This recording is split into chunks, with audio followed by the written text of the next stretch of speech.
Open Heart Notes Back to Front by the Dalai Lama. We're on page 34 and we have started chapter 2. Let us explore how this can be applied to our spiritual practice. As we work at developing ethical discipline, for example, we must first understand the value of engaging in moral conduct.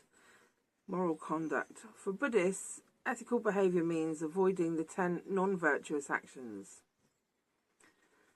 Oh, there's so many rules in Buddhism, man. There's going to be the 10 non-virtuous actions, the 5 this, the 4 that. They've all got little names and they're all grouped together. But I read the Bodhisattva vow book from Geshe Khalsang. And I read it all, and then I just realised that if you try to act with all of the vows at the same time, you're just being a really thoughtful, considerate and good person.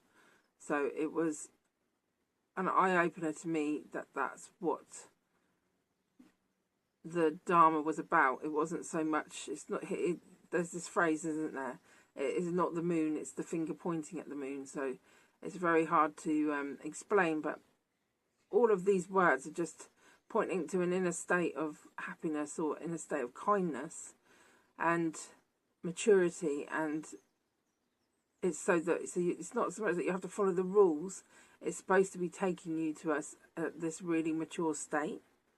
But you have to do a lot of reading and get over the rules and challenge yourself to be able to tap into that. I mean, I could have tapped into it, what was it, about 15 to 20 minutes after I read the book. There were 3 kinds of non-virtuous actions.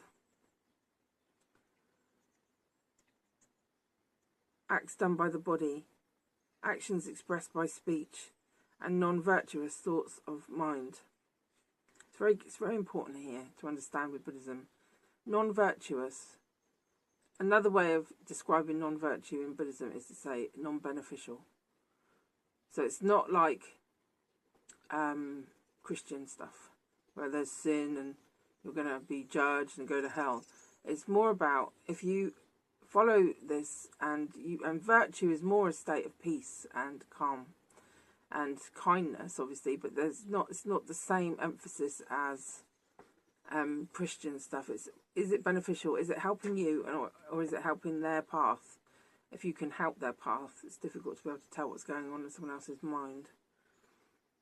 So yeah, non-virtue, it doesn't mean, does not mean like a Christian sort of like vibe, or a Catholic vibe, or a Western sort of like non-virtue vibe.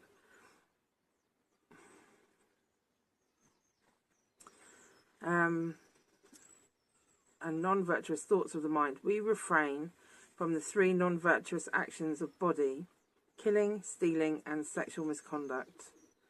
So killing means everything, including animals. Stealing is obviously stealing, and sexual misconduct is about how you deal with your life in your sexual life. The 4 non-virtuous actions of speech are lying and divisive, offensive and senseless speech.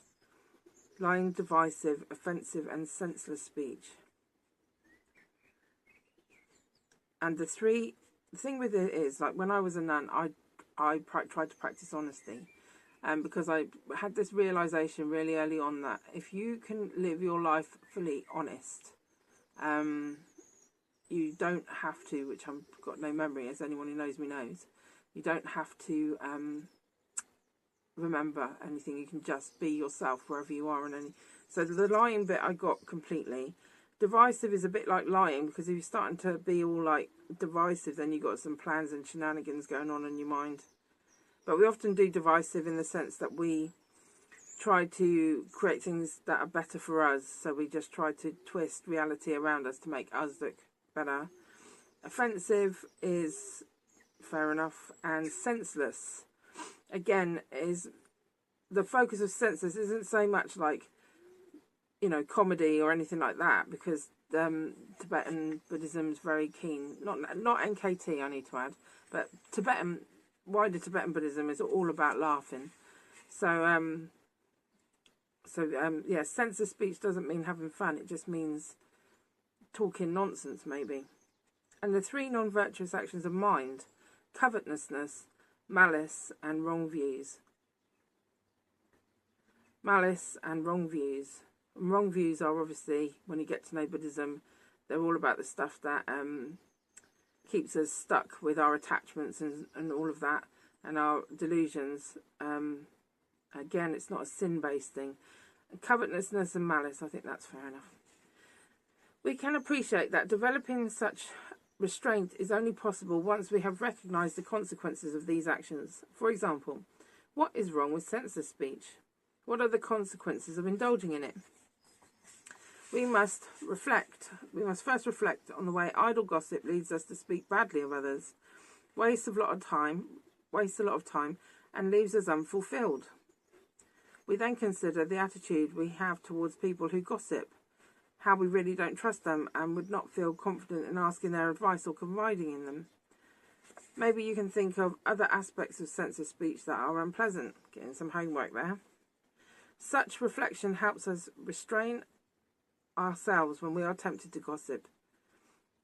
It is the seemingly elementary meditation practices that I believe, the most effective way of bringing about the fundamental changes necessary in our quest for happiness. I have to agree with him. The thing I found with Buddhism is like Dune, the film, where there's like visions within visions within visions. So you think initially, oh, you know, whatever, these are only the beginning, the sort of like behavioural things, it's a bit shallow. You know, I've really got to read the really big text about emptiness and all the rest of it. But what I've learned is if you can't get these things right, you can't meditate, because your mind finds any excuse to waffle and make and talk bullshit. So if you've been angry with somebody, you can't meditate because you think, oh, I shouldn't have been angry, and you obsess about how to sort it out and all the rest of it. So these things, and then, you know, being honest has got its own ramifications, but in the long run, it is the best thing, but not always. It's not always in the short run. But that's why the most.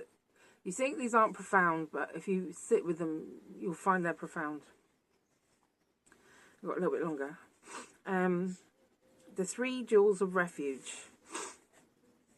I think this is where the NKT maybe have gone a little bit wrong. From the outset of the Buddhist path, the connection between our understanding of the way things are and our spiritual behaviour is important. It is through this relationship that we establish that we are followers of the Buddha. A Buddhist is defined as one who seeks ultimate refuge in the Buddha, in his doctrine known as the Dharma, and in the Sangha. It was the biggest journey of my life. I was not going to be called religious by anybody because I thought it was a sign of mental infirmity. And then I ended up being a Buddhist nun. It was a big journey for me. A Buddhist is defined as one who seeks ultimate refuge in the Buddha, in his doctrine known as the Dharma, and in the Sangha, the spiritual community that practices according to the doctrine. These are known as the 3 jewels of refuge. I think you need to remember, though, a Buddha isn't a religious icon. He's within you, so he's your wisdom and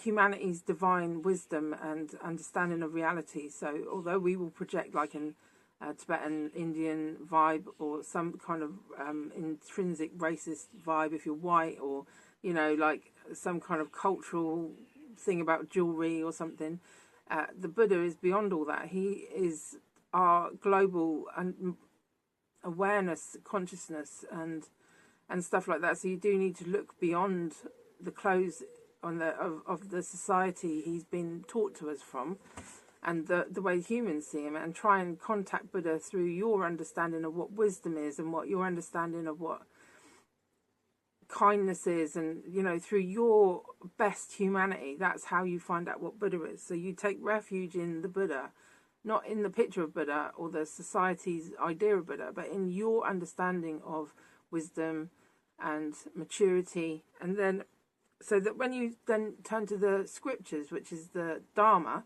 that just means this is regarded as Dharma. It's just the teachings and that. What you're taking refuge in is not the books and the paraphernalia, which is obvious. You're taking refuge in the words that mean something to you, and the things that stick with you, and the way that it's worked for you.